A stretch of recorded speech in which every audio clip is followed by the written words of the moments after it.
welcome back to Wellness Unplugged. I'm Lesley, a trained counsellor, and today we're diving into a topic that many struggle to put into words. What happens when childhood trauma exists in a seemingly normal household? So many people grew up believing that because there was no outright abuse, no obvious dysfunction, they should have nothing to complain about. But trauma isn't always loud. It isn't always marked by bruises or screaming fights. Sometimes it's the absence of love, the lack of emotional safety, or the unspoken rules that shape us in ways we only understand much later on in life.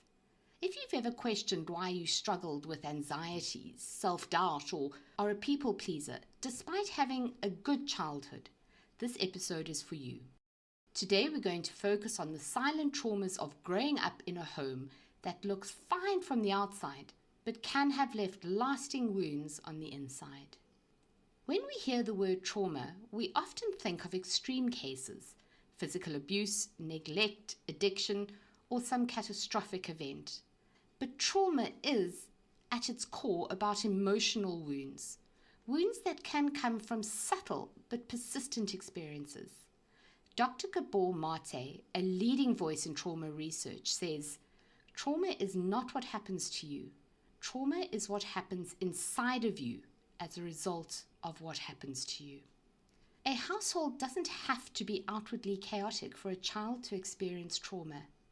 It can be a home where love was conditional and only given when you achieved something, where emotions were dismissed or punished rather than being acknowledged, like being told, "Boys don't cry."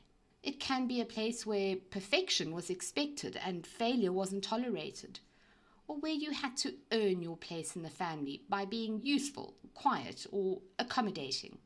It can also be a home where affection was absent, or you were made to feel like a burden. These environments shape us in ways we don't always recognize until we're adults struggling with relationships, boundaries, and our own self-worth.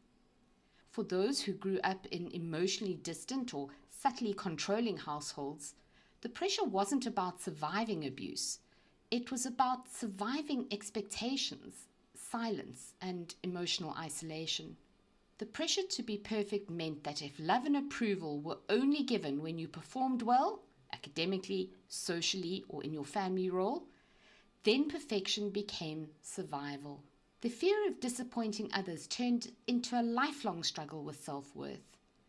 Even as an adult, you might find yourself unable to celebrate achievements because they never feel quite good enough. The expectation to suppress emotions meant that in many homes, children were taught that expressing sadness, fear, or anger was unacceptable. Phrases like, "Stop crying, it's not a big deal," or "You have nothing to be upset about," sent a clear message. Your feelings don't matter. As a result, many adults struggle to identify or express emotions, fearing they will be judged or dismissed.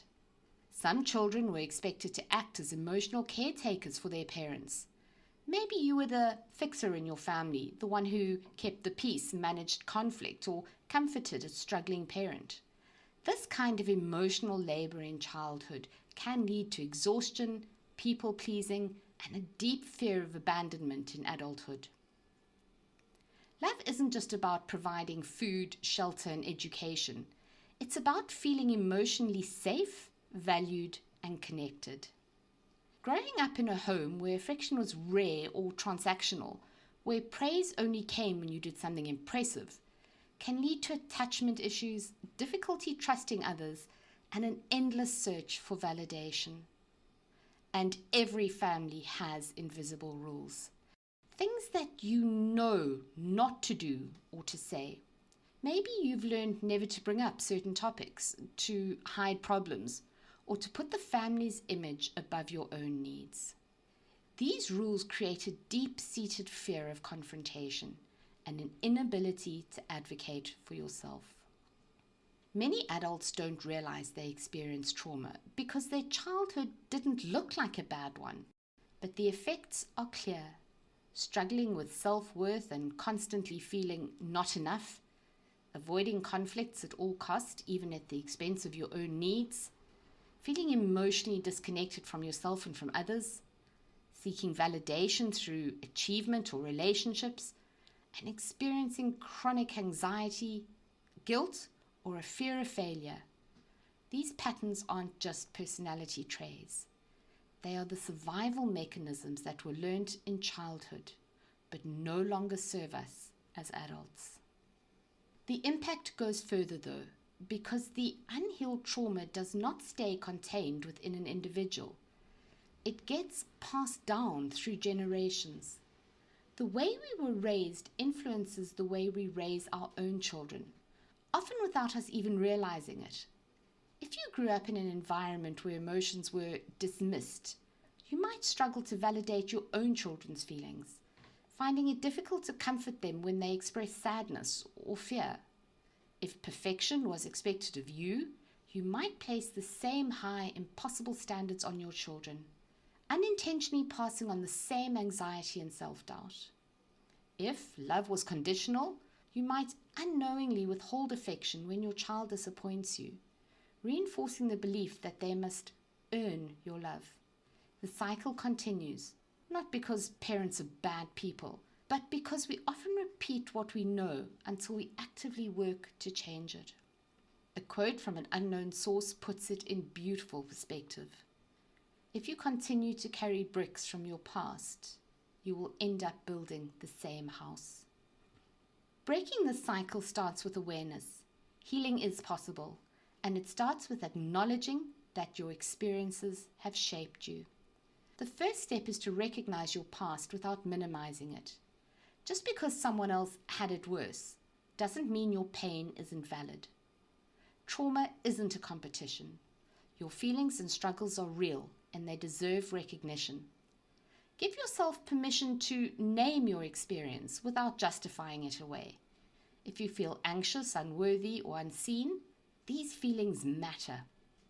Start reconnecting with your emotions. If you were taught to suppress emotions, it might feel unnatural to express them now. One way to begin is through journaling. Try writing down a memory from your childhood and then describe how it makes you feel now. Counseling is another powerful tool. A trained professional can help you unpack emotions and patterns that might be difficult to navigate alone.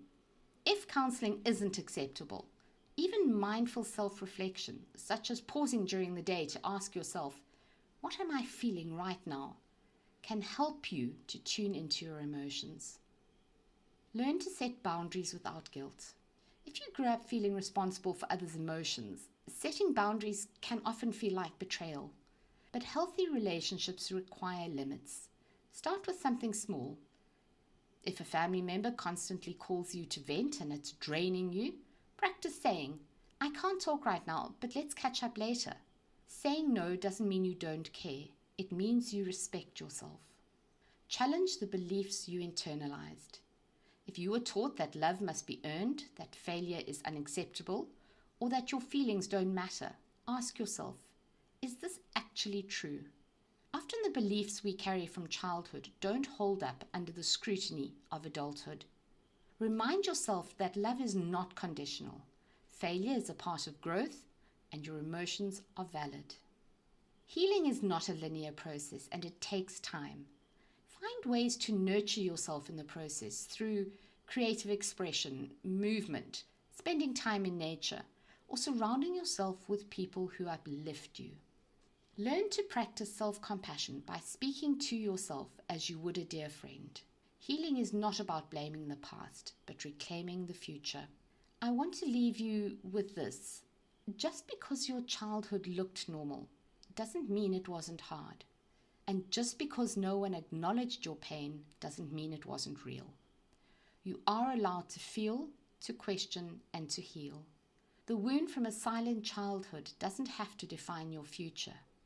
If this episode resonates with you, I'd love to hear your thoughts.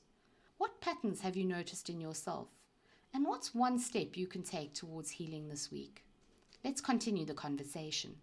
You can contact me at info@lesleyharvey.co.za, or you can call South Coast Radio and ask for my information.